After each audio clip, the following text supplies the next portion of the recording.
How to show date and time on home screen on Android. Hello and welcome back to our YouTube channel How to Tutorials.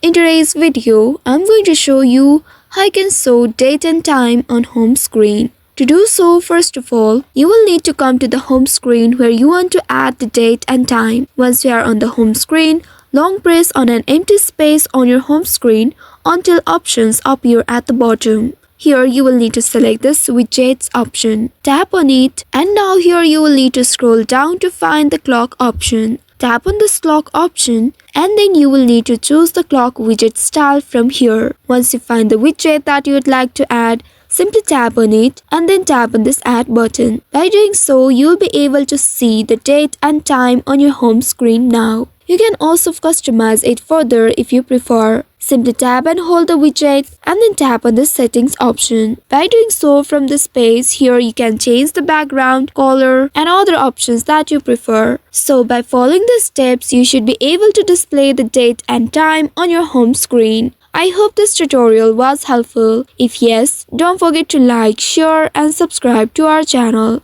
Also hit that bell icon to never miss any updates from us. Thank you for watching.